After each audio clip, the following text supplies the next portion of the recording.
Hoy vamos a hablar de la clase más larga que tiene fisiología, pero también de lo más bonito que tiene fisiología, que es la fisiología cardiovascular, ¿ok? Pero recordemos que el sistema cardiovascular, además del corazón y los vasos sanguíneos, también tiene un conjunto de células que están dentro de la sangre, que forman parte de todo ese sistema, que es la célula sanguínea, ¿ok? Y bueno, también vamos a estudiar una cosa que se llama no homeostasis, sino hemostasis, otro término totalmente diferente, porque resulta que la sangre tiene una capacidad de volverse sólida porque se desnaturalizan ciertas proteínas de ella, se activan ciertas enzimas de la sangre y ocurre la formación de un coágulo. ¿Ok? Entonces, iniciemos nuestro estudio de fisiología cardiovascular con el estudio anatómico del corazón. Entonces ahí es donde es importante tener presentes ciertos conceptos de anatomía. ¿Okay? Recordemos que el corazón, en el caso de los mamíferos, está conformado por 4 cámaras. ¿Okay? ¿Por qué? Porque en los reptiles el corazón tiene 3 cámaras y en los peces el corazón solamente tiene 2 cámaras. ¿Okay? Esas 4 cámaras están básicamente están 2 del lado izquierdo, 2 del lado derecho, y se dividen gracias a un septo que se llama septo intracardíaco. ¿Okay? Esa pared de musculatura lisa que divide el corazón en 2. Entonces tenemos un corazón del lado derecho y un corazón del lado izquierdo. ¿Okay? El vaso sanguíneo que que le da entrada a la sangre del corazón es llamada la vena cava. ¿Ok? Hay especies que tienen una vena cava superior, especies que tienen vena cava inferior. Recordemos que este es un corazón humano y el animal no es superior ni inferior, sino una craneal y una caudal, porque el animal es un cuadrúpedo. ¿Ok? Bien. Esa vena cava mete la sangre directo, sin que haya una válvula, sin que haya una compuerta, a esta estructura que está acá, que se llama atrio derecho o aurícula derecha, porque recordemos que podemos llamarlo atrio o aurícula. Por ejemplo, en inglés es right atrium, ¿okay? Porque ese es el nombre, atrio derecho. Pero en español nosotros usamos comúnmente aurícula derecha. Esa aurícula derecha conecta con la siguiente cámara del corazón, que es esta que está acá, que se llama ventrículo derecho. Pero entre ventrículo y aurícula derecha hay una compuerta, una válvula, que es la válvula tricúspide. La válvula tricúspide. Esa válvula tricúspide, ¿por qué es tricúspide? Porque imagínense que es una compuerta esa que tiene 3 puertecitas chiquitas que se abren. En cambio, la bicúspide es como de supermercados. Supermercados Maracaibo, aquí no. De que se abre y se cierra, pero son 2 puertas que se unen. ¿Ok? Entonces, la sangre normalmente su recorrido es que entra por la cava directamente a la aurícula. ¿Ok? Se abre la tricúspide y entra la sangre al ventrículo derecho. Ahora, lo siguiente es que la sangre vaya hacia el pulmón. Y eso lo va a lograr la sangre yéndose por la arteria pulmonar. Pero para que eso pase, se tiene que haber cerrado la tricúspide y abierto la válvula pulmonar. ¿Por qué? Porque si no se cierra la tricúspide, la sangre se bombea y se devuelve al aurícula. Hay patologías en las cuales esas válvulas del corazón cierran mal y la sangre se devuelve. Eso hace que el corazón no sea eficiente en su trabajo y que el animal manifieste patologías como que corre o hace cierto ejercicio y se desmaya, se está ahogando, etc. ¿Ok?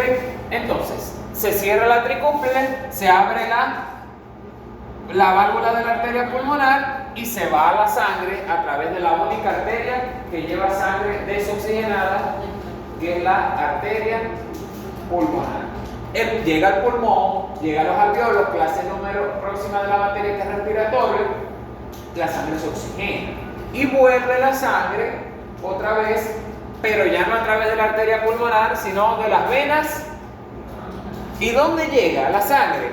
Al atrio o aurícula, pero ya no del lado derecho, sino del lado izquierdo. ¿Ok? Llega aquí la sangre al lado de la aurícula del lado izquierdo. Y ahora se abre la válvula, que ya no es la tricúspide, sino que es la bicúspide.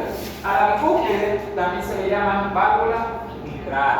Entonces ya entra al ventrículo más grande y desarrollado que tiene el corazón, que es el ventrículo izquierdo.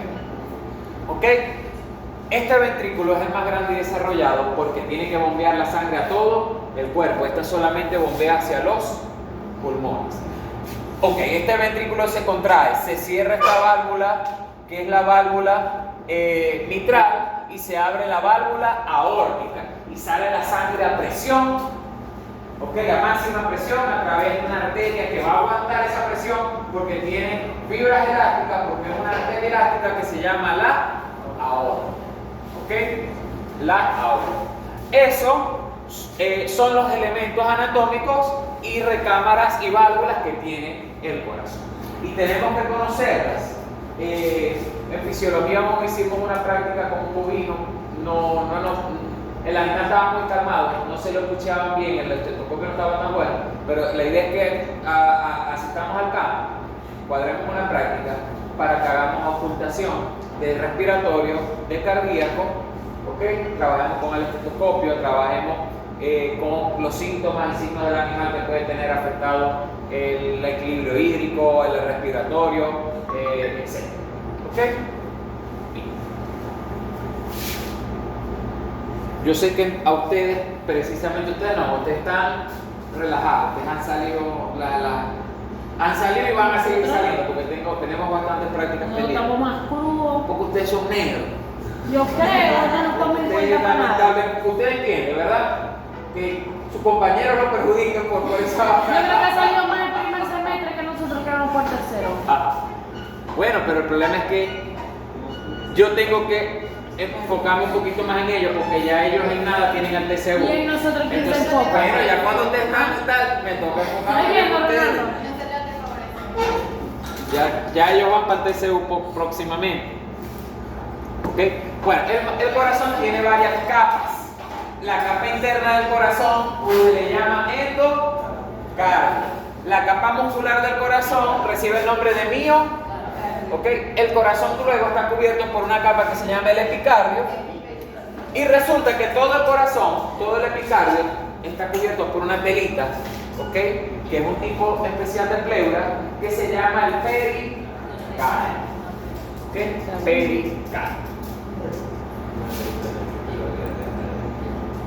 Y bueno, cuando estudiamos a nivel microscópico el corazón, está formado por un tejido muscular especial, que es el tejido muscular estriado cardíaco, que se caracteriza porque el estriado cardíaco es un solo núcleo, que es mononucleado. La célula básicamente tiene una forma que tiene dos patitas, tiene unas conexiones con otras células que se llaman los discos intercalares, que hoy vamos a ver para qué sirven, ¿ok? Y bueno, en su citoplasma, si hacemos una hematocilina y eosina, vamos a ver la presencia de las proteínas contráctiles. ¿Cuáles son las proteínas contráctiles del músculo? A ver. ¿Cuál? Actina y miosina. Profe, ¿Okay? también se ven las fibras de Purkinje, ¿no? Sí, hoy vamos a estudiar qué son y para qué sirven también las fibras de Purkinje. ¿Okay? Pero las fibras de Purkinje son tejido nervioso aparte. Estamos hablando de la célula estriada cardíaca. ¿Okay? Entonces, capítulo 9. Músculo cardíaco, el corazón como una bomba y la función de las válvulas cardíacas. ¿Okay? Se va a rechacarlo porque estaba en el 26 y ahora lo paso para el 9, profe. ¿Ah? Se va a rechacarlo porque estaba en el 26, el capítulo 26 y ahora lo paso para el 9. Bueno, porque el libro tiene una secuencia que no es la que yo utilizo. ¿Ok? Bien. Hablemos de fisiología del músculo cardíaco. Está formado por fibras musculares. Estas son fibras a nivel de la aurícula, estas son fibras a nivel de ventrículo, y bueno, tiene estas fibras del sistema nervioso que reciben el nombre de fibras de Purkinje. ¿Ok? Aquí vemos la estructura de estas células, ¿ven? Tiene como dos patitas y conecta con otra célula a través de un disco intercalar. Tiene un solo núcleo y presenta miofibrillas aparentes a nivel citoplasmático. ¿ok? Que en este caso no sería citoplasmático, sino que sería sarcoplasmático, ¿ok? Bien. Todo el corazón, esa es la pregunta, ¿por qué y para qué actúa como un sinsitio el corazón? ¿Qué significa un sinsitio? Que lo hemos visto en embriología, una parte que se llamaba el sinsitio trofoláceo. Bueno, que son todas las células mezcladas y actúan todas como una. No son como ustedes, que son desunidos, no. Son como el PSV, que toman por la misma causa. Bueno, así es el corazón. ¿Ok? ¿Por qué? Porque el corazón tiene que trabajar de manera coordinada. Si se va a contraer todo, nos vamos a contraer en un orden específico. Porque él, para hacer eso, para poder llevar ese proceso a cabo, tiene que ser una contracción al unísono, de manera, no todo al mismo tiempo, sino en un orden específico. ¿Ok? Entonces, por eso es que el corazón actúa como un sinsitio. Y si esta célula se está contrayendo, esta también se está contrayendo y tal, porque todas están conectadas. ¿Ok? Esas uniones discos intercalares son unas modificaciones laterales que sufre la membrana citoplasmática, como lo vimos en histología. Si yo les hablé de desmosoma, les hablé de la zona prudens y la zona adherens, ¿verdad? Sí.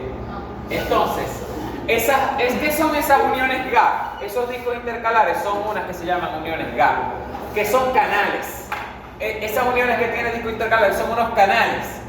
¿Qué pasa? Que si esta célula se despolariza y le entra sodio, a través de sus canales, el sodio de esta célula le pasa a la otra y esta también se empieza a despolarizar. Entonces todas las que están cercanas se empiezan a despolarizar y todas se van a contraer al mismo tiempo. Eso es gracias a las uniones de tipo GAP, que son unas modificaciones que tiene la célula cardíaca, no a nivel apical, no a nivel basal, sino a nivel lateral. ¿Ok? Ok.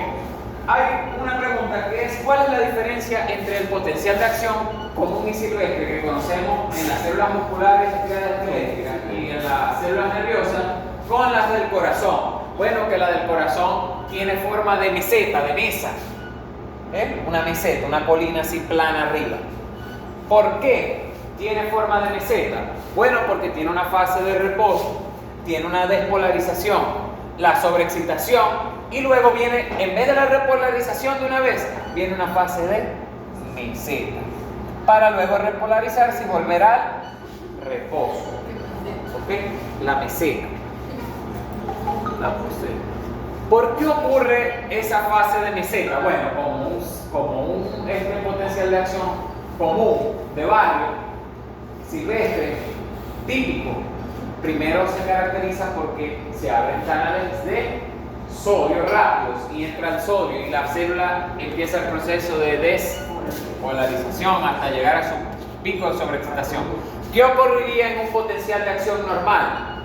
Que se abren los canales lentos de potasio, empieza a salir potasio y la célula se va repolarizando. Pero en este tipo de potencial de acción, en la meseta, lo que pasa es que en vez de abrirse los canales rápidos, los canales lentos de potasio que bajan el potasio dentro de la célula y hacen la célula más negativa, se abren unos canales de calcio.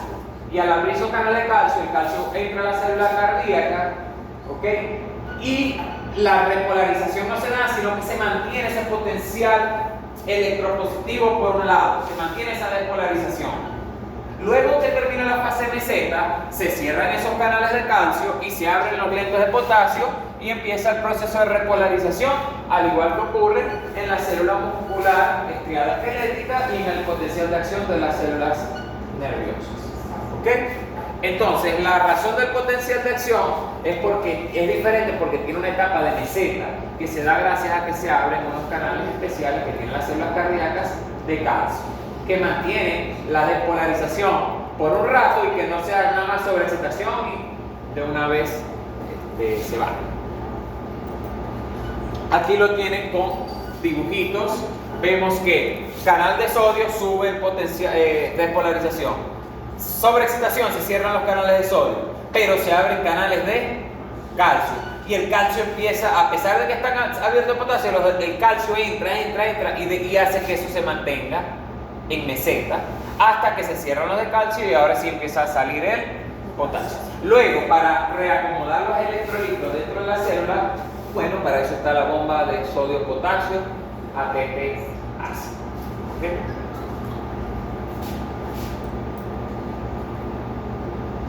¿Ok? Ahí vemos el proceso de contracción.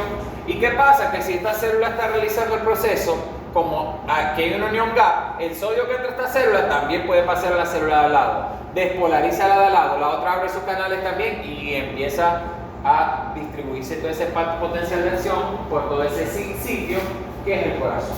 ¿Ok? Obviamente, esos niveles de calcio altos a nivel sarcoplasmático van a estimular la liberación de calcio por parte del retículo sarcoplasmático y va a abrirse canales de calcio y el corazón se va a contraer, porque una vez que el calcio esté libre en el sarcoplasma, él se va a unir a la actina y a la miosina y así es el proceso que hace de contracción, que ya ustedes lo deben conocer, ¿verdad? Sí. ¿Usted lo conoce? Está bien. ¿Quién es el que se encarga de almacenar el calcio a nivel del retículo sarcoplasmático? A ver, le regalo 4 puntos a Yanesi si me dice. Verga, chido. ¿Cómo? ¿Quién se encarga de mantener el calcio en el retículo sarcoplasmático? ¿Quién se encarga? Ajá. No sé. Ajá. Ya va, ¿quién me dice? Ya va. Calé. Dígame. ¿Por qué? El caso del- Calé, no. Ah, No, usted no. no. La calsecuestrina. Ya se lo voy a, ya le voy a hacer la Dale. Yo elijo quién le hago la pregunta. Calsecuestrina. Esa La niña calsecuestrina. sabe No, quién es pero calsecuestrina. la pregunta. Sí, yo Ok, ahí vemos entonces uniones GAP y vemos células musculares estriadas gástricas.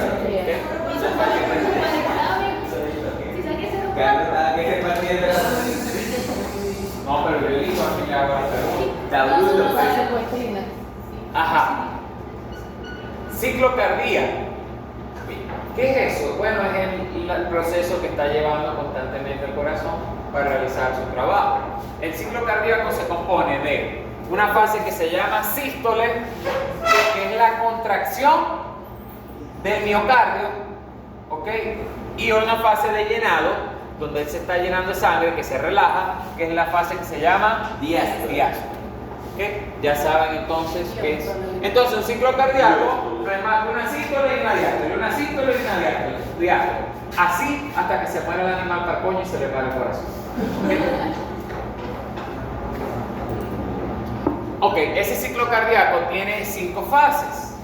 Primero, el corazón está vacío, sin sangre. Empieza una fase que se llama el llenado pasivo. ¿Okay? Ese llenado pasivo, el corazón simplemente está relajado, ¿ok? Está en diástole y se está llenando de sangre.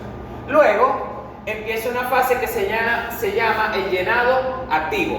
¿Qué pasa con el llenado activo? Que se están llenando los 2 ventrículos, pero gracias a que se están construyendo las 2 aurículas. Entonces el ventrículo se está llenando de sangre, pero está activado porque las aurículas son las que lo están llenando, no se está llenando solo. Luego de que el corazón está lleno de sangre, va a ocurrir la contracción. Pero en esta contracción, como ya están los 2 ventrículos llenos, se le llama contracción isovolumétrica, porque se están contrayendo el corazón con los mismos volúmenes de sangre. Luego de que el corazón se empieza a contraer, ocurre la eyección. ¿Qué es la eyección? Que bueno, que una vez que se contrae, la sangre sale propulsada, eyectada de ahí. ¿Okay? Se va por los vasos sanguíneos. ¿Okay? Y bueno, luego de la eyección, el corazón está relajado otra vez y ocurre la relajación isovolumétrica. ¿Por qué es isovolumétrica? Bueno, porque ahora está relajado y no tiene nada de sangre, y antes estaba contrayéndose y tenía los dos la misma cantidad de sangre. Y luego de la relajación isovolumétrica empieza otra vez llenado pasivo, llenado activo. Sí. ¿Ok? ¿Sí vamos bien? Ahí. El ciclo cardíaco entonces tiene 2 periodos, uno que es la diástole y otro que es la sístole. Esas son las cosas que ocurren durante el llenado pasivo. Durante el llenado pasivo, las aurículas se encuentran llenas de sangre. ¿Quién es el que se está llenando pasivamente? El ventrículo. Las válvulas, tanto mitral como tricúspide, están abiertas, mientras que las válvulas aórticas y la válvula pulmonar están cerradas. ¿Ok? La sangre fluye hacia los ventrículos. ¿Ok? Hay un llenado del 80% de los ventrículos, es decir, que con el llenado, con el llenado pasivo ocurre el llenado del 80% del ventrículo. El otro 20% se va a hacer con el llenado activo. Vamos a ver qué ocurre en el llenado activo. En el llenado activo ocurre la sístole, pero de las aurículas. Al contraer las aurículas, ¿para dónde cae la sangre? Para el ventrículo. Obviamente tiene que estar abierta la tricúspide y la mitral también. Y tienen que estar cerrando las aórticas y las pulmonares. ¿Okay? Y en este proceso se llena el otro 20% del corazón. Ya está listo el corazón para realizar la contracción isovolumétrica. ¿Y qué ocurre en la contracción isovolumétrica? Se cierran la tricúspide y la bicúspide y se abre la aórtica y la pulmonar y se contraen los ventrículos. ¿Ok? Las sigmoideas, las válvulas que se llaman sigmoideas es una sinonimia, es decir, tricúspide y bicúspide son las válvulas que se llaman sigmoideas. No sé si eso se lo explicó Hilton en anatomía. Tenía bastante que no leí ese término desde tiempo. ¿Ok? Si no hablo de la sigmoidea. ¿Perdón? Si no hablo. De las válvulas. No sé, no recuerdo. Luego de la contracción isovolumétrica viene la eyección. En esa eyección, ¿quiénes están abiertas? Esas dos válvulas. Se contrae el miocardio en esta zona. Las aurículas están relajadas, pero los ventrículos están contraídos. ¿Ok? Y la válvula bicúspide y tricúspide también Están cerradas. Ok. Y bueno, luego él entra en la relajación isovolumétrica, inicia la diástole, empieza el llenado otra vez del corazón, empieza a llegar aquí sangre desde la vena cava a la aurícula y empieza a llegar sangre a la pulmonar a la aurícula del otro lado. ¿Ok?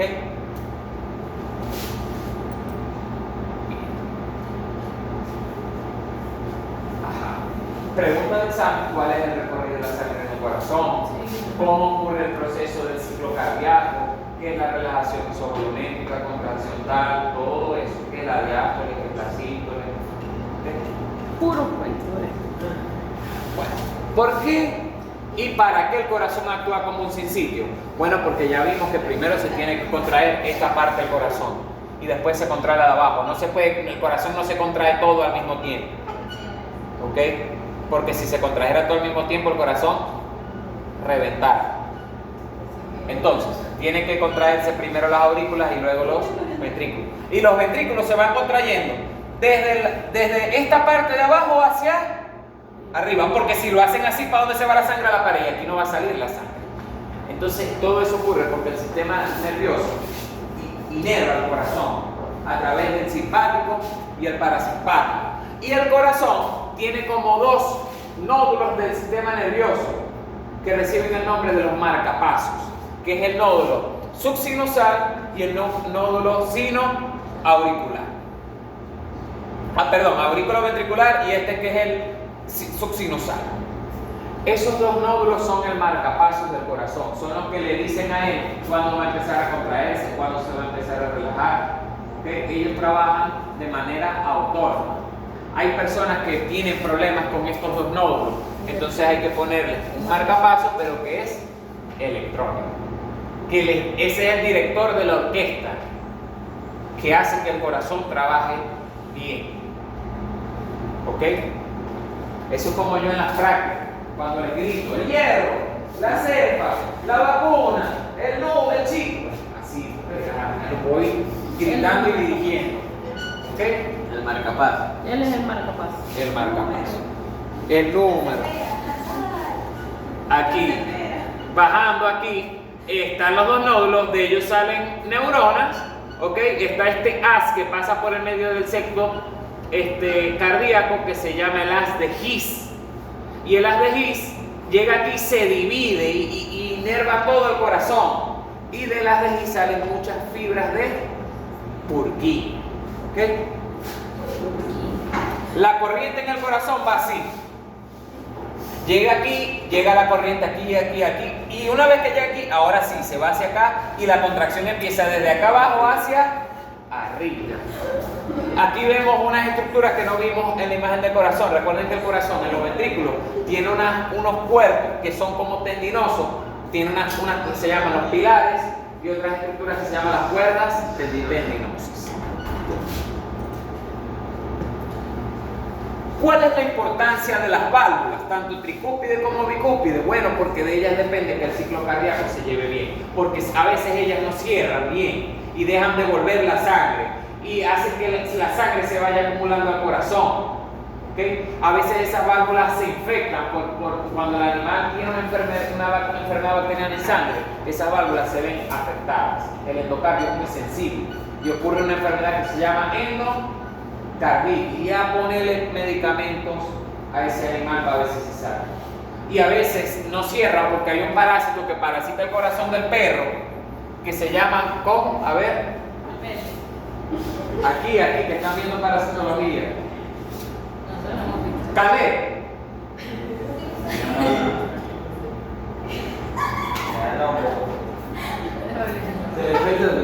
Ajá, ¿cómo se llama? Dilophilaria inmitis, correcto. Es el gusano. Aprendan. Es el gusano del corazón. ¿Le va a dar el punto? Claro que no, porque no le preguntan. ¿Qué crees? Dilophilaria inmitis, ¿ok? Pero A ver, si está el gusano metido ahí en el medio, ¿cómo se cierra si está metido ahí y no lo deja cerrar? Entonces el corazón va a fallar. Cuando las válvulas del corazón no cierran bien o no abren bien, eso se le llama insuficiencia valvular. Una insuficiencia valvular, si es en la glándula, en la válvula mitral, ¿de qué lado está del corazón? La válvula mitral. ¿De qué lado del corazón está? Izquierdo. Izquierdo. Y si es una insuficiencia de la válvula tricúpide, está al lado derecho. Porque el corazón a veces del lado derecho está bueno, pero está fallando el lado izquierdo. Y si el corazón del lado derecho está malo, a veces el izquierdo está bueno. Y eso tiene cierta sintomatología, porque miren esto. Si este lado del corazón está malo, eso se llama insuficiencia cardíaca derecha. Ok.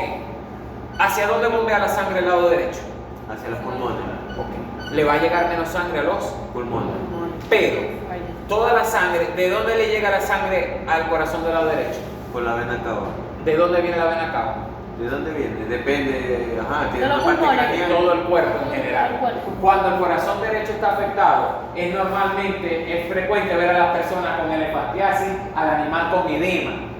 ¿Por qué hay edema en ese caso?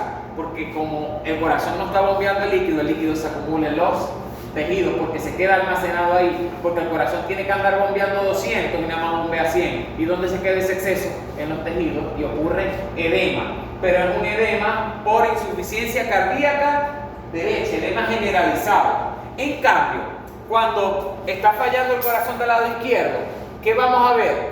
Que el líquido se acumula, pero no a nivel de los órganos en general, sino de dónde viene la sangre en este lado del corazón, de los pulmones. Entonces ocurre edema pulmonar. Por eso es que las personas con ese tipo de edema pueden morir por una neumonía, porque se le acumula líquido en los pulmones.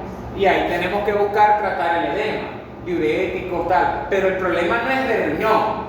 Tenemos que administrar diuréticos para bajar el edema, pero tenemos que también tratar el cardíaco, porque en ese caso los edemas y tal están siendo porque hay cambios en las presiones hidrostáticas y en el mecanismo de trabajo. ¿Ok? Entonces vamos a ver síntomas como la angina, que es un dolor fuerte a nivel del pecho, edema submandibular, elefantiasis, animal que jadea mucho, está normal aquí en el aire y está ahogándose, está cansado, animal que medio camina y ya se cansa, animal que se desmaya de repente, que eso se llama síncope.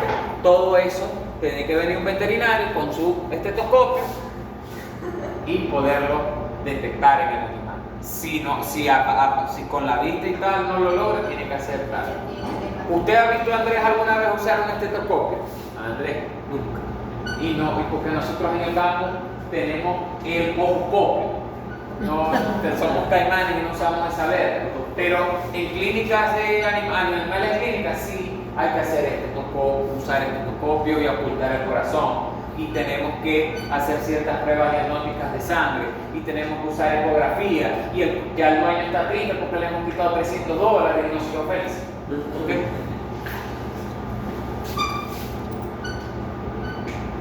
Soplos, ¿qué son los soplos? Que como queda una válvula en el corazón abierta porque está funcionando mal, la sangre se devuelve. Entonces, ¿qué pasa cuando usted tiene una manguera con bastante presión y le pone el dedito, empieza a... Eso pasa con el corazón. Entonces, el latido cardíaco normal es... Pero cuando uno oculta el corazón y el animal tiene un soplo del lado izquierdo o del lado derecho, si está del lado izquierdo puede causar al principio una insuficiencia del lado izquierdo. Si está del lado derecho va a causar insuficiencia del lado derecho. Entonces uno oye el corazón y oye el latido del animal y suena así. En vez de sonar, suena. Porque cada vez que él se contrae, se devuelve la sangre hacia atrás. Y eso se llama soplo y ocurre por mal cerrado de las válvulas cardíacas. ¿Ok? Cuando dice por ahí tiene un soplo en el corazón. ¿Quién tiene un soplo en el corazón? ¿El esposo? No, ahí hay un señor pero tiene un marcapaso. Ya tiene marcapaso, tiene soplo, ya ese está que Pero se dura nos va. más que uno, porque de que tiene años con ese marcapaso ahí. Que Ahí está vivito. Seguro es más mala gente que el coño, que si fuera buena gente ya se hubiera muerto. Bien, regulación del gasto cardíaco. Primero, ¿qué es el gasto cardíaco? Bueno, imagínense que el corazón tiene que bombear en un minuto 10 litros de sangre. Él tiene que distribuir esa cantidad de sangre que bombea él por minuto a varios órganos. Es decir, de los 10 litros voy a mandarle 2 a cerebro, le voy a mandar 1 litro a muscular, le voy a mandar 3 litros a digestivo. Ese es el gasto cardíaco. Como tal, una definición sería, el gasto cardíaco es el volumen de sangre que bombea el corazón por unidad de tiempo. Litros de sangre que bombea el corazón por minuto. Ok.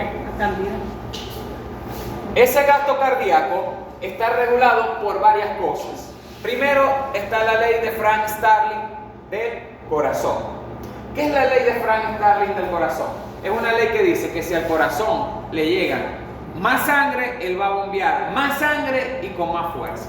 Es decir, mientras más sangre le llega al corazón, mayor es el gasto cardíaco. ¿Ok? ¿Qué quiere decir? También que si al corazón le llega menos sangre, él va a bombear más lento y con más caligüeno. ¿Ok? Va a bombear sin función. Por eso es que ocurren las muertes por hipovolemia, porque al corazón, al tener menos sangre en las venas, le deja llegar sangre al corazón, el corazón bombea más lento. Y en la próxima vez le llega menos sangre y bombea más lento. Y ocurre un feedback de tipo positivo que va a llevar al animal hacia la muerte. ¿Ok? Tenemos aquí que a medida que aumenta el gasto cardíaco, también aumenta la inotropía. ¿Qué es esa inotropía? Es la fuerza que tiene el corazón al contraerse, porque no es lo mismo. Una cosa es el ritmo. ¿Qué quiere decir el ritmo? Imagínense este ritmo a esta velocidad, pero no es lo mismo el mismo ritmo, pero con una fuerza de contracción más fuerte. Bueno, cuando el corazón se contrae más fuerte, bombea sangre con más presión, con más fuerza, a pesar de que el ritmo sea el mismo. Bueno, ¿qué pasa? Que a veces no se aumenta la inotropía, sino que se aumenta el ritmo. Entonces el corazón bombea suave, pero así. ¿Ok?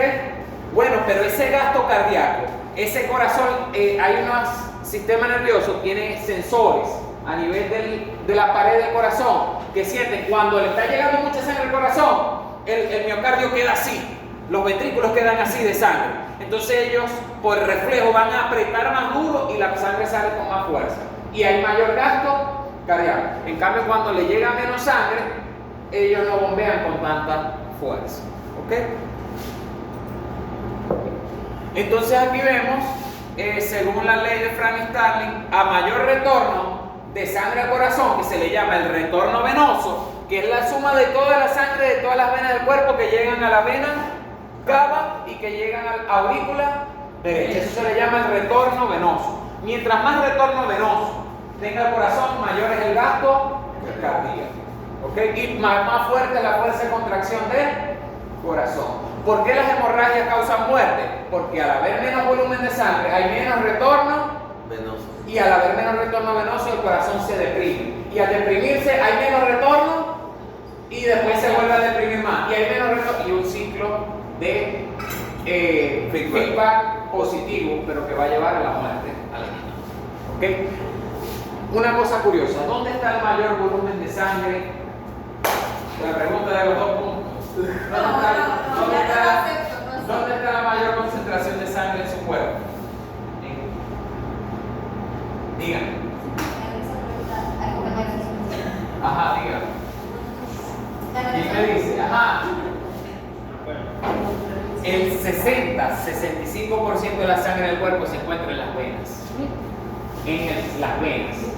¿Por qué? Porque las venas son el almacén de sangre en el cuerpo. Vamos a ver esto, miren, es interesante. Bueno, ahorita vamos a esa parte. ¿Y qué se adelantó? ¿Cómo se regula el gasto cardíaco a través de los nervios simpáticos? Bueno, porque los nervios del simpático tienen una cadena vertebral y una neurona que tiene un axón postganglionar. Y en esos axones postganglionares hay un tipo de receptores. ¿Cuáles son? Alfa y beta. Diga. ¿De qué tipo? De adrenalina. Muscarínico y. No, muscarínicos y nicotínicos no están ahí. Son adrenérgicos. Alfa y adrenérgico beta. Ok, en el simpático llega por los ganglios paravertebrales, mientras que en el parasimpático llegan por el nervio vago. ¿Ok? ¿Qué pasa? Que cuando se activa el simpático en el corazón, adrenalina y noradrenalina producen bradicardia, aumentan el gasto cardíaco, mientras que el parasimpático mantiene el gasto cardíaco en estado de reposo, normal. ¿Ok? Bradicardia no es normal y taquicardia no es aumento. Bueno, bradicardia no es normal. Bradicardia es que lo hace latir más lento. Taquicardia tampoco es normal, lo que lo hace es latir más rápido. ¿Cómo se le denomina normal? Normicardia. No. Está en estado de reposo. En estado de reposo. Que un corazón en estado de reposo no quiere decir que no lata con la mente, sino que está latiendo una tasa que no lo está ni el animal está ni en ejercicio, pero tampoco está en coma.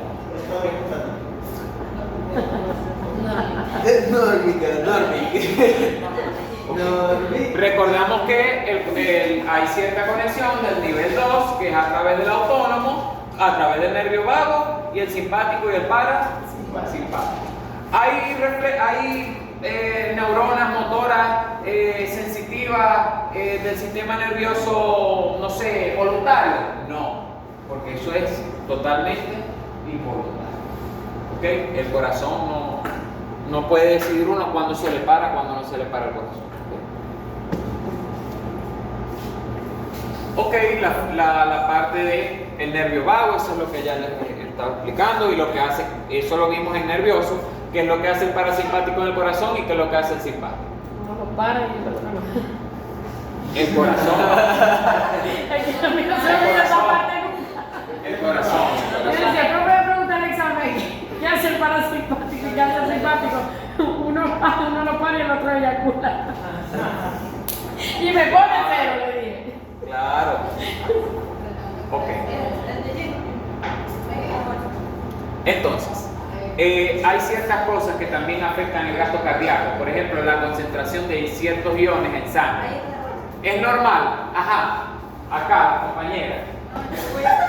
Estábamos pasando una solución. Miren esto, para que les parezca verga lo que aprendemos y lo usamos en el carro. Le estábamos pasando una solución a un becerro, ¿verdad? Y como estábamos apurados porque queríamos comer, ¿qué le hacíamos al becerro? Le poníamos el suero a todo chorro. ¿Qué empezaba a hacer el becerro? Como le estamos pasando el suero a todo chorro, hay mayor retorno venoso. Y como hay mayor retorno venoso, el corazón empieza a aumentar el gasto cardíaco. Y el becerro empezaba y entonces no nada más era taquicardia, sino que también empezaba a respirar más rápido y tenía taquipnea. ¿Ok? ¿Qué hacíamos en esos momentos? Le bajábamos al suelo, se relajaba otra vez y al ratito se lo volvíamos a subir. ¿Ok? Pero si eso lo tenemos controlado, no vamos a hacer morir el animal y nos desocupamos rápido. Y come rápido. Pero imagínense que el suero, ese día le pusimos una solución de glucosa. Imagínense que nosotros le estamos poniendo al animal un sofacal, un enerbrón, que es un suero a punta de gluconato de calcio. ¿Qué va a pasar si uno aumenta mucho los niveles de calcio a nivel del plasma? Si uno le pasa ese suero muy rápido. Bueno, que niveles altos de calcio en sangre, que se llama hipercalcemia, causan aumento al gasto cardíaco. Entonces el corazón empieza a latir tan rápido que puede ser que le causemos un paro cardíaco al animal. Y me ha pasado que un búfalo yo le estoy poniendo un suero de esos rápido y se le paró el corazón. Y he tenido estetoscopio porque estaba recién graduado y todavía tenía esa vaina aquí puesta en el cuello y lo oculté y el corazón y yo empecé a darle a ese mouse así, le daba unos golpes. Y verga, ya cuando lo di por muerto, que bueno, ya se murió, nos alejamos y tal y al ratito se paró. Pero el corazón lo tenía Paralizado. ¿Qué? Nos pasó como en la práctica, que un becerro se quedó dormido y no quería volver a despertar. Ok, eso a veces pasa con este tipo de sueros. Entonces generalmente estos sueros, si los va a poner uno, con confianza, uno ve, administra la velocidad. Si lo va a poner un obrero, le decís, ponelo lento. Ok, y bueno, por ejemplo, también existe otra cosa que se llama los niveles bajos de potasio, que está mal escrito ahí. ¿Cómo se le llama los niveles bajos de potasio? Hipocalemia. ¿Ok? Hipocalemia. O también se consigue, según la inteligencia artificial, también se le puede llamar hipopotasemia, pero normalmente es más bonito decir hipocalemia. Y va a llegar un maldito veterinario que nunca ha leído un maldito libro y te va a decir que hipopotasemia está mal, pero sí se puede decir. Pero, ¿por qué? Porque está acostumbrado a hipocalemia. Pero hay libros y autores que usan hiperpotasemia o hipopotasemia. ¿Ok?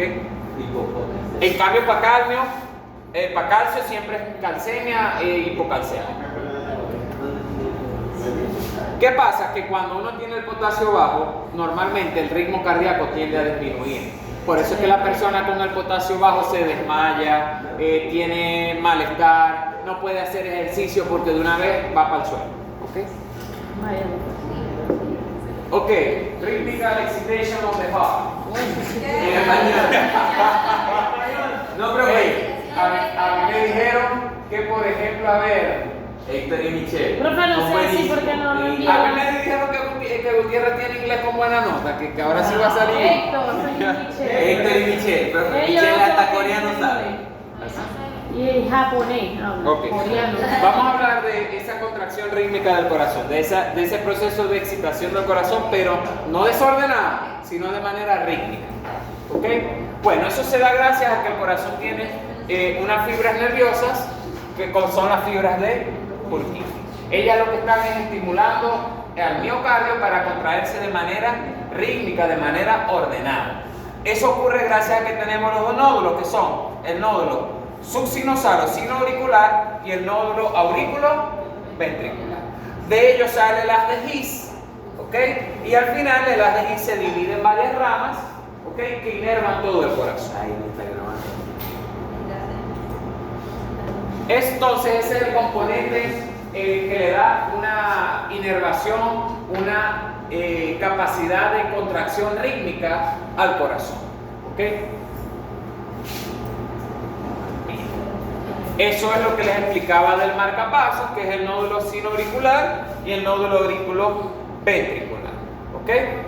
Ese marcapasos es el que le va a indicar al corazón cuando está el ritmo cardíaco normal, cuando hay taquicardia, cuando hay bradicardia. ¿Ok? Les doy un ejemplo, a ver.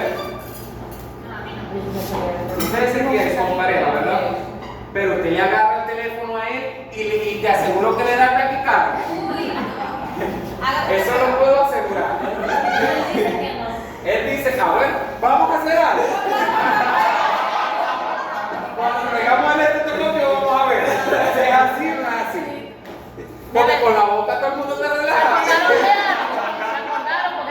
levanta las manos. Ajá. Bien, ¿por qué el potencial de acción del corazón es diferente? Porque recuerden que el potencial de acción del corazón tiene meseta, ¿ok? Que ya lo expliqué anteriormente. ¿Y quién le ordena al corazón ese potencial en meseta que las cosas ocurren así? El nódulo sino-auricular y el aurículo ventricular. Los marcapasos, ¿ok? Bien. Bueno, fíjense que a nivel de estos marcapasos ellos van emitiendo un impulso eléctrico. El impulso eléctrico va acá, desde el sino auricular al aurículo ventricular, a través de la desliz, a través de las ramas y a cada fibra de Purkinje. ¿Ok?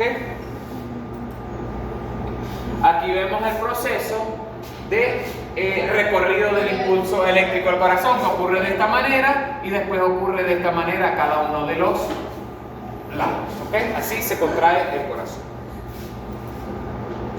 Aquí vemos un ejemplo del voltaje que va teniendo el corazón a medida que va ocurriendo el proceso de contracción. ¿Por qué? Porque agarran unas máquinas y le miden el voltaje en cada parte del corazón por unidad de tiempo y ven los cambios de voltaje que ocurren en el mismo. ¿Ok? ¿Quiénes regulan el ritmo y el gasto cardíaco? Sistema nervioso simpático y el sistema parasimpático. nervioso parasimpático. ¿Ok?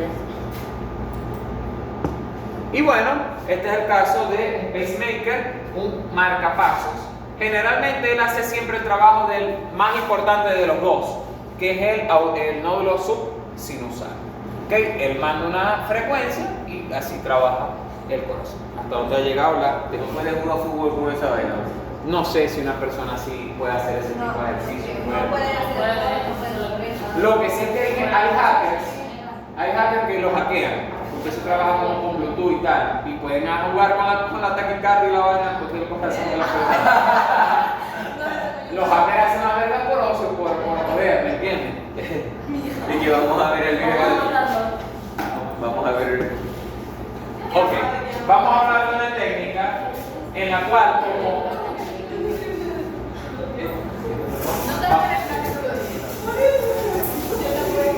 vamos a hablar de una técnica, miren, que se llama el electrocardiograma. ¿Qué pasa? Que como el corazón emite descargas eléctricas a través del uso de algunos sensores que podemos conectarnos, ¿ok? Y él hace más o menos el trabajo que hace el corazón en graficar en una imagen esa contracción. Ese proceso de polarización, despolarización, eso él lo grafica. Esas subidas y bajadas de voltaje. ¿Okay? A eso se le llama un electrocardiograma. ¿Okay? ¿Por qué se puede medir? Bueno, porque es un potencial eléctrico, puede ser medido. ¿Okay? Y bueno, vamos a ver las partes que tiene un electrocardiograma. El electrocardiograma es esto que está acá. Mientras que la persona lo tenga, está viva. Esto que está acá, desde aquí hasta acá, es una onda cardíaca. Es decir, una onda de contracción cardíaca, un ciclo cardíaco. Cada rayita, cada fin de esto que vemos acá es un ciclo cardíaco. El ciclo cardíaco en electrocardiograma empieza con una onda primero que se llama la onda P. Luego viene una cosa que se llama el complejo QRS. Y luego hay un tiempo de descanso y ocurre la onda, pero ya no es la onda P, sino la onda T. Hay una fase de reposo y vuelve otra vez, onda P, QRS, onda T. Onda P, QRS, onda T. Y ese es el ciclo cardíaco a través de un electrocardiograma. ¿Qué es lo que mide esto? Bueno, aquí está midiendo contracción de la aurícula. Aquí mide la contracción del ventrículo. Aquí es la relajación de la aurícula. Aquí es la relajación del ventrículo. Ok, recordemos que el corazón no ocurre todo al mismo tiempo, sino que en un momento se está contrayendo esto y se abre esta válvula. En este momento se cierra esta válvula y se abre este ventrículo. Eso es un trabajo rítmico. ¿Ok? Bueno, el en la R tele sucede, será, R será la contracción de los ventrículos. Que la ¿Qué pasa? Bueno, hay médicos humanos que hacen posgrados en cardiología y ellos son expertos en un electrocardiograma, en ver, por ejemplo, si este aumenta, Bertale, se está contrayendo mucho la aurícula.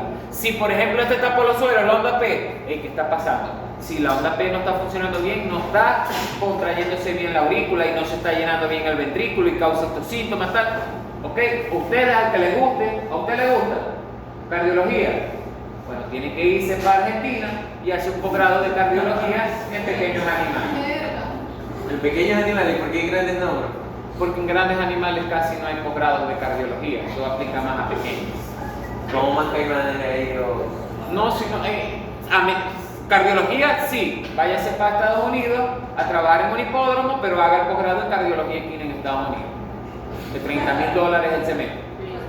Ay, no sé yo de las patitas. ¿Ok? Eso es a puro ojo consciente, eso mira, Ok. No, hace falta eso. Aquí está entonces, no, el posgrado hace falta. Hace falta, eso es para pulirse, eso es para aprender. En teoría, porque el posgrado que yo aprendí más en el monte llevando verga que lo que me enseñan esos malditos.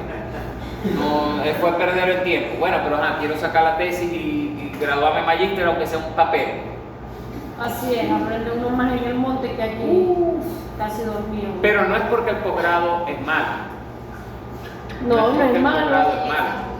Es porque ya no hay recursos, no es práctico y un posgrado ya va un profesional. Lo que tiene que pulirse y tener actividad, no nada más. Entonces, ¿sabe qué es decepcionante para mí? Que yo veo una clase posgrado y está al nivel de las clases que yo les doy a ustedes. Para mí, yo espero un posgrado, algo que me desafíe, que me haga siquiera estudiar. Entonces yo llego al posgrado, el primer día del posgrado, y están 10 colegas míos ahí y les preguntan qué es la hipófisis y ningún maldito sabe decir. Pero después dicen que los otros veterinarios que vienen graduados aquí van a hacer tapa amarilla. Vale, tienen cojones, ¿no? ¿Quién lo dijo así? El viejito que estaba allá, ¿no? Sí. Es que eso lo dicen mucho, o sea, No, eso no lo dicen nada más eso empezó con los médicos. Un viejito que Humano, veterinario que cuando- aquí son unos tapas amarillas. Ajá. Sí, ustedes son una tapa amarilla. Ajá. Les gusta bien que ya no pueden El caminar. que llevó la profesora Luisana. Pero que el José Luis. Maldito, chico.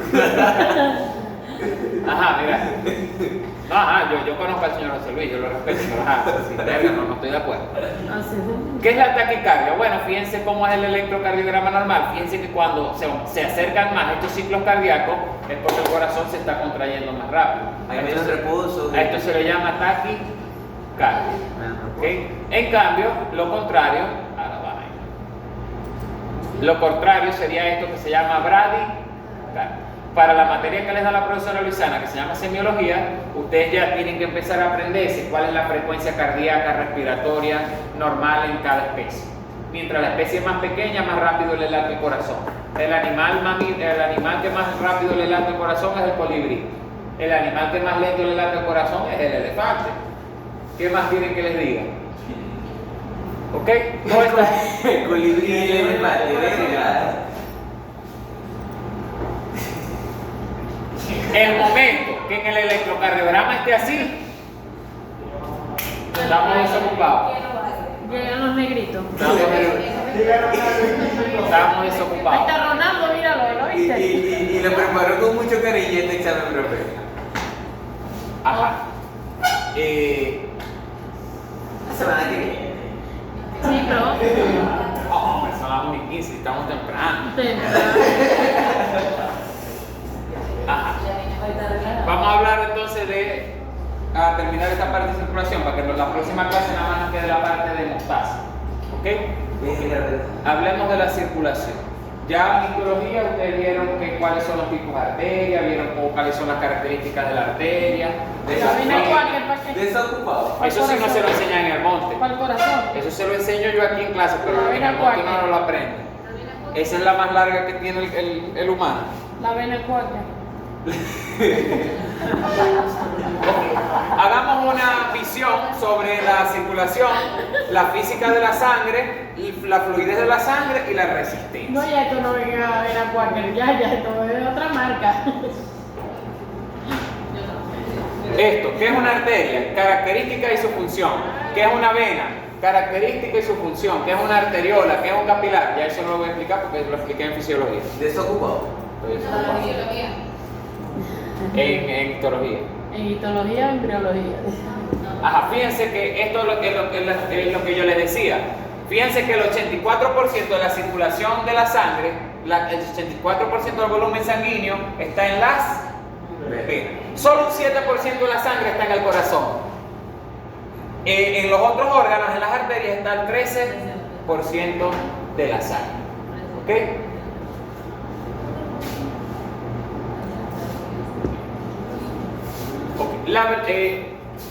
La sangre circula a través del tubo con la misma, ¿cómo decirle? Con la misma ley que cuando uno estaba chequeando gasolina, cuando uno trabaja con una bomba.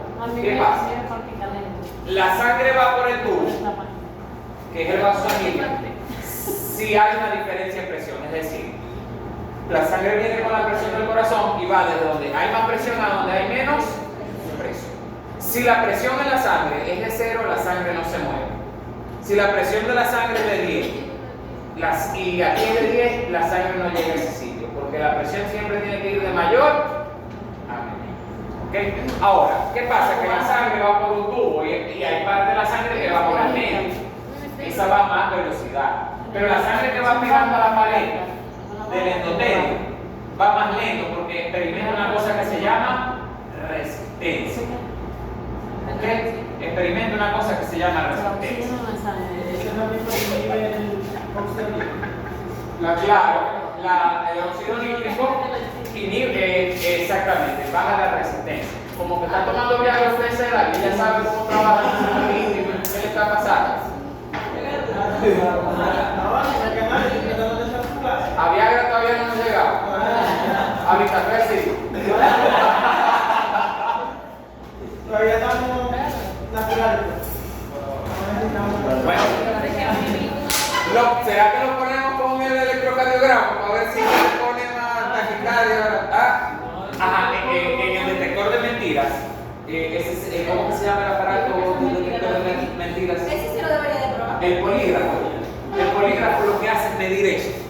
También esas contracciones y esos Pero sí es verdad, potenciales sí es niveles. verdad. Sí, es verdad. Sí, pero no. Le explico, sí es verdad. Ya va, Pablo, cálmese ahí. Sí es verdad, porque a una persona cuando generalmente está nerviosa, cuando está mintiendo, le cambia totalmente la frecuencia cardíaca, se pone más porque se activa el simpático, parasimpático, eso no lo controla la persona. Bueno, ¿qué pasa? Que eso le funciona a usted, que es un hombre, a mí, que somos seres que no somos cínicos por naturaleza. Pero ¿por qué? La mujer puede estar pegando tachos que le ponen el polígrafo y dice, no, yo me estoy portando bien. Y ese polígrafo está relajado. Es más, eso no lo usa más por las mujeres, porque las mujeres saben mentir y mueren con la bota puesta. Relajadamente.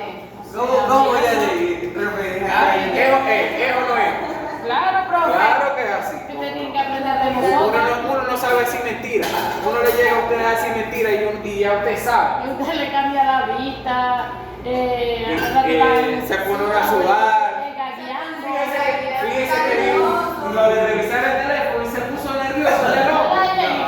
¿Verdad? Se empezó a reír, espantar el cabello, los pechos, porque No se te pone nervioso. ¿Cómo? y que se puso rojo. Sí, se puso rojo. Claro, porque quién sabe qué barbaridad podemos encontrar en el teléfono. Igualito yo le voy a decir una cosa. Porque yo cargo que 12 años más que usted y por ahí. Igualito a usted así carga el Espíritu Santo en ese teléfono, siempre le van a encontrar. Vamos con lo siguiente. Mire, la sangre, hagamos decir eso. La velocidad por la que la sangre va a los vasos sanguíneos también varía según la viscosidad de la sangre. Porque a veces, mientras más viscosa es una solución, más difícil es que circule. Por ejemplo, no es lo mismo andar con un pitillo chupándonos una Coca-Cola que una chicha bien espesa. Fíjense que así uno le mete mucha presión a la chicha, se queda atorada en el vaso cuando está muy espesa porque es muy viscosa. Lo mismo pasa por la sangre. Por eso es que cuando uno está deshidratado, la sangre se vuelve más viscosa, eso puede llevar a problemas con el flujo sanguíneo. La presión arterial. No con la presión arterial, sino con la viscosidad de la sangre y el flujo sanguíneo. ¿Okay? Porque la sangre no va a ir de manera normal. Miren, este es el flujo normal de la sangre. ¿Okay? La sangre que va por el medio va más rápido porque no experimenta resistencia. ¿Ok? La sangre siempre avanza porque la presión 1 es mayor a la presión 2. En el momento en que las presiones estén igualadas, la sangre se queda parada en el vaso sanguíneo. ¿Ok? Hay una presión que le da una presión 1, presión 2 y hay también la resistencia. ¿Ok? Cuando está más viscosa, la resistencia aumenta. Por tanto, el flujo sanguíneo disminuye. ¿Okay? Y a más viscosa la chicha, más difícil así que el pitillo sea más grande, igual que va a costar más. Esa que tiene más hielo. ¿Ok? Que no pasa nada por el pitillo. ¿Qué pasa, muchachos? Esto es importante porque la sangre tiene que ir de esta manera. Es un flujo de lámina de sangre. Va ordenada la sangre, porque en el momento en que haya problemas en la circulación, que la sangre, esa fuerza se empiece a hacer de esta manera, un desorden, la sangre va a tender a coagularse. ¿Y qué pasa si la sangre se coagula? Que todo esto se vuelve un coágulo, ¿verdad? Y va a tapar el vaso y a todos los tejidos que les iba a llegar sangre ahora, ¿qué va a pasar? No les va a llegar sangre porque se tapó el vaso sanguíneo. Otra cosa que puede pasar es que ese coágulo de sangre, cuando se forma, se le llama un trombo. Pero ese trombo se puede desprender, se suelta y va el coágulo de sangre, viaja por todo el cuerpo hasta llegar a los vasos más chiquiticos del cerebro, hasta llegar a las coronarias. En el momento que haga eso, que un trombo empiece a recorrer todas las venas hasta que se tapone en un sitio, eso se llama una embolia. ¿Okay? Y como es una embolia formada por un trombo, una tromboembolia. ¿Okay? Hay trombos que no son en tromboembolia, por ejemplo. Yo le estoy colocando con una aguja muy finita al animal en la vena y se partió. El animal se movió el grupo y se le movió la aguja y se partió. Pero parte de la aguja quedó dentro de la vena y empezó a correrle por el torrente sanguíneo al animal. Eso puede pasar. Y eso es una embolia, pero no es una tromboembolia porque el émbolo es un cuerpo extraño, no es un coágulo de sangre.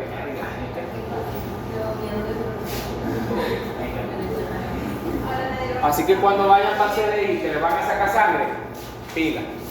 Otra cosa que puede causar cambios en el flujo sanguíneo son las arterias con paredes con grasa, una arteriosclerosis. ¿Qué pasa? Que va la sangre normal, pero lo que ocurrió esto, se jodió imagínense que estamos en una vía concurrida y hay un accidente. ¿Qué pasa con los vehículos? Se vuelve todo eso un desorden y lo mismo pasa con la sangre. Y frecuente es que la sangre se coagule y haga una estructura que se llama un trombo. ¿Cómo medimos la presión sanguínea? Bueno, con un aparato que se llama ¿cómo? A ver, María, ¿cómo se llama ese aparato? Tensiómetro.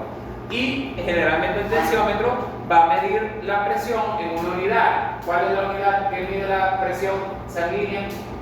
Y múltiples presiones, los milímetros de mercurio. Porque es la fuerza que necesita para levantar una columna de mercurio, porque antes recuérdense que ese tipo de aparatos venían con un termómetro, pero de mercurio. Ahora eso no se usa y es electrónico. Dígame. Ajá. Hay unos relojes de esos especiales que son fitness, que son tensiómetros también. Yo tengo un cliente que le hicieron, bueno, ese coño está vivo de ver, porque a él lo iban a operar de los riñones, porque tenía cálculos que era de operarse. Pero a lo que le hicieron los exámenes antes de operarlo, descubrieron que tenía insuficiencia cardíaca y tuvieron que operarlo de corazón abierto y ponerle un marcapasos y ponerle las mallas. Bueno, le dice, está más muerta, ya está sana, ya está bastante mejor. Pero sí vive bastante, ese coño vive bastante. Es malo entonces. Verga, tiene mala fama. Conmigo me paga bien, pero todos los malditos dicen que pagaban, pero no, su marido conmigo siempre me ha tratado bien y me paga bien. Es muy amigo. Bueno, ¿qué pasa con él? Que él tiene un reloj especial, porque además es diabético. No, chica.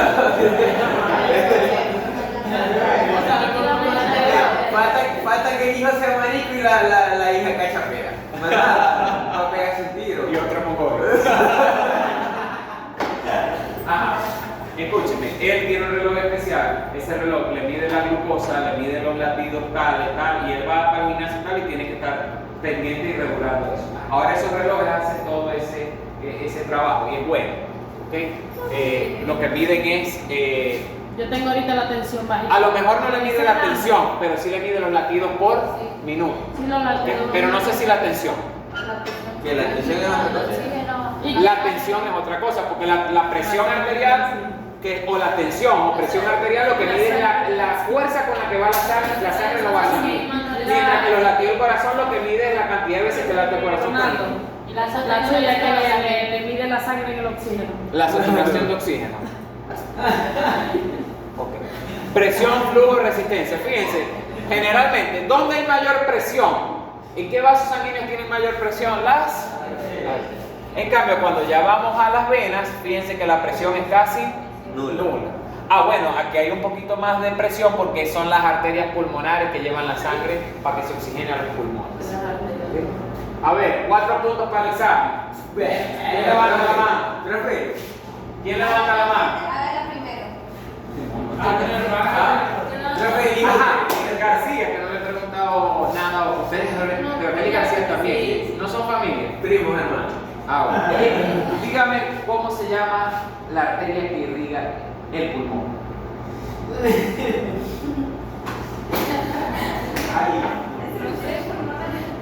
No. ¿Quién me dice?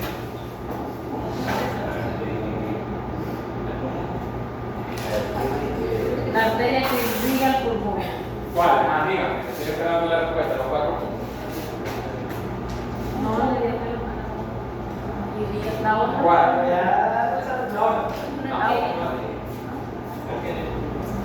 La arteria pulmonar lo que hace es llevar sangre al pulmón porque la sangre se oxigena. Pero el pulmón, todo el tejido que está en el pulmón, los alveolos, el tejido conectivo del pulmón, recibe la sangre gracias a una rama de la arteria aorta que se llama las arterias bronquiales. ¿Sí? Para que sepáis. No sabía. Ok, recuerden que en la sangre, cuando uno habla de sangre, hay un término que normalmente uno tiene que tener un balance de los glóbulos rojos, una cantidad específica de glóbulos rojos de sangre. Eso se le llama un hematocrito normal. Pero cuando el hematocrito está bajo, eso se le llama anemia. Y cuando está alto, se le llama policitemia. La policitemia generalmente no la vamos a ver, a menos que sea el caso de que nosotros, un animal que tenemos aquí, nos lo llevemos a vivir para la cordillera, para Mérida, para sitios altos. O que nos lo llevemos de viaje para Bolivia, que nos lo llevemos de viaje para Bolivia. Sí, para sitios que sean altos, Bolivia es bastante alto. ¿Okay? No vayamos para allá a jugar un partidito de fútbol ahí en Entonces es normal que a mayor altura a la persona le cuesta respirar más, entonces tiene que producir mayor número de glóbulos rojos.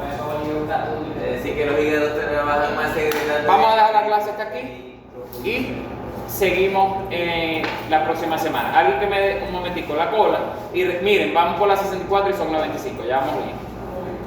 Vamos como